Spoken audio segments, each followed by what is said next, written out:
চীনের দক্ষিণ পশ্চিমাঞ্চলে সিচুয়ান প্রদেশে ভয়াবহ বন্যা পরিস্থিতির সৃষ্টি হয়েছে। প্রদেশের রাজধানী চেংডুতে টানা ভারী বৃষ্টিপাত এবং পাহাড়ের ঢলের ফলে শহরের বহু এলাকা পানির নিচে চলে গেছে। প্লাবিত হয়েছে আবাসিক এবং বাণিজ্যিক অঞ্চল, ধসে পড়েছে বহু ঘরবাড়ি, ডুবে গেছে সড়ক, যানবাহন এবং বিভিন্ন স্থাপনা। হাজার হাজার মানুষ ঘরছাড়া হয়ে পড়েছেন এবং অনেকেই আশ্রয় নিয়েছেন বিভিন্ন ত্রাণ শিবিরে। সরকারের পক্ষ থেকে চেংডু এবং আশেপাশের অঞ্চলে জরুরি অবস্থা জারি করা হয়েছে। দুর্যোগ ব্যবস্থাপনা কর্তৃপক্ষ উদ্ধার কাজে হেলিকপ্টার এবং নৌকা ব্যবহার করছে।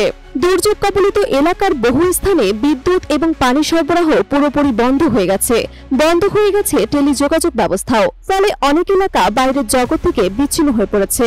বিশেষজ্ঞরা বলছেন, এই বন্যা চীনের ক্রমবর্ধমান জলবায়ু সংকটের একটি বড় উদাহরণ। জলবায়ু পরিবর্তনের কারণে চীনের চরম আবহাওয়ার প্রকোপ বেড়ে চলেছে।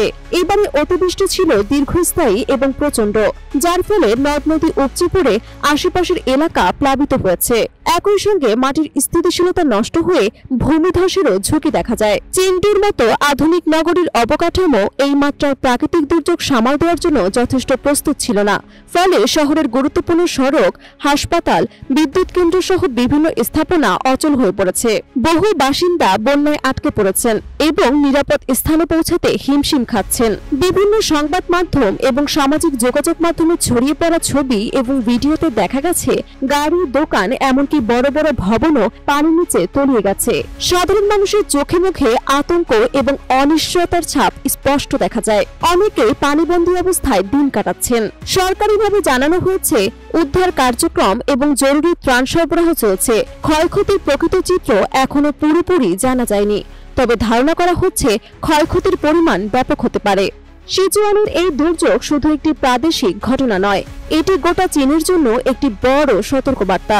জলবায়ু পরিবর্তনের কারণে এমন দুর্যোগ আরো ঘন ঘন এবং ভয়াবহ হয়ে উঠতে পারে।